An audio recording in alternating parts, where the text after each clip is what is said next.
President Obama. Our group represents 4 different continents and 12 countries. We speak 20 unique languages between us and attend 7 different high schools in southern Maine. We meet weekly and use writing and storytelling as a way to share our experiences coming from different backgrounds and cultures. Thank you so much for sending us your book. Everyone, please hold up your books.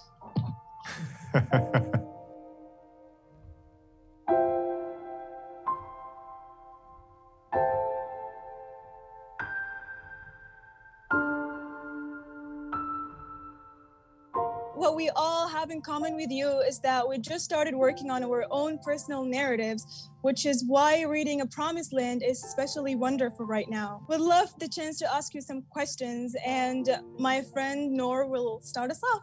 So my question is, in your book, you talked about feeling conflicted and confused about your identity because you're from so many different places culturally. I'm in a similar place because I was born in Iraq, but I spent most of my life growing up here in America. Right. And I'm curious, after becoming the most American thing you can be, the President of the United States, do you still have doubts and confusion about your identity and where you belong culturally? I'll confess at this point, I don't feel too much conflict about my identity in the same way as I did when I was your age, as I write about in the book. But no matter where you're from, when you are at the stage of life that you're at, by definition, you're going to feel some conflict about your identity just because you're just starting off in life. There's also just this sense of what's my purpose? I do think that for persons like you and me and many of the participants in this program, there's the added sense of, we're part of a bunch of different communities, and so we have a bunch of different identities. Learning to understand that having all these different strands of humanity to draw on is a strength. It's also what's going to make you even better writers. Hello, Mr. President. My name is Alia. I'm from Rwanda, and my first language is Kinyarwanda. As an upcoming writer, I've struggled with seeing beauty in my own writings. I've always told myself that there's something wrong, even though other people may like it. Have you always liked everything you write? No. Sometimes most of the time I write something, I say, this is stupid. Or this makes no sense, or this doesn't sound right. And I get frustrated. And I crumple up paper and I throw it in the garbage, and then I start over. And,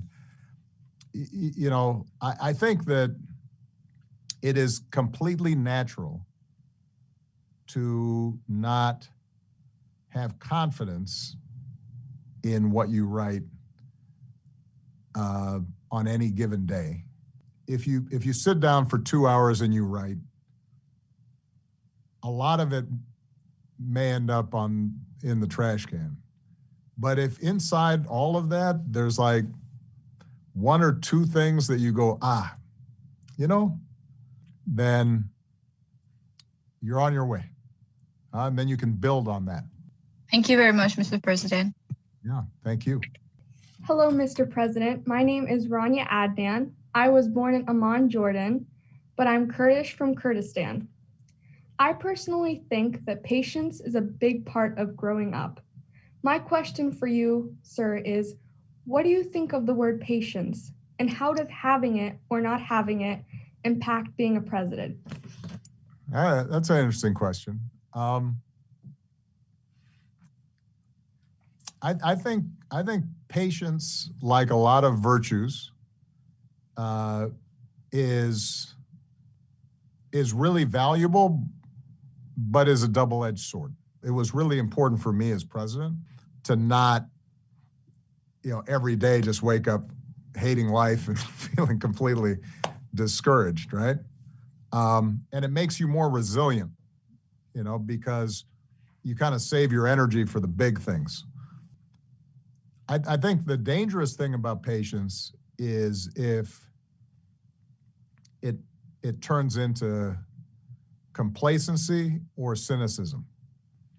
You know, if you become so patient that you're willing to tolerate, you know, bad situations, you know, in the same way that we saw, you know, this summer after the George Floyd murders, you know, a lot of African Americans, but also just young people generally saying, why is it that the police keep on shooting or killing unarmed black men?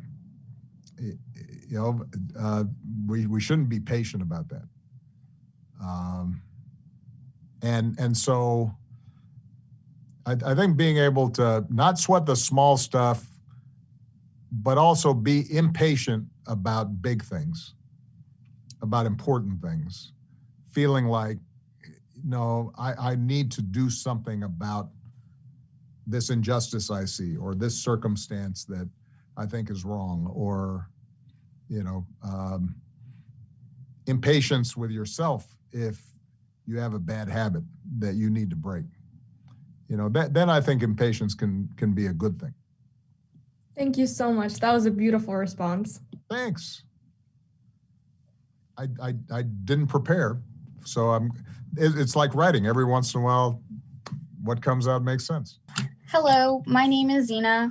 I am a first-generation Somali American, and when I usually do my homework or work on my passion projects, I have music playing in the background. Mr. President, what is your go-to song from your playlists?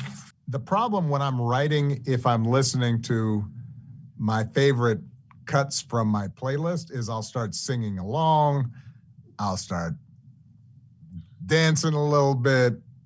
You know, I've got a great playlist.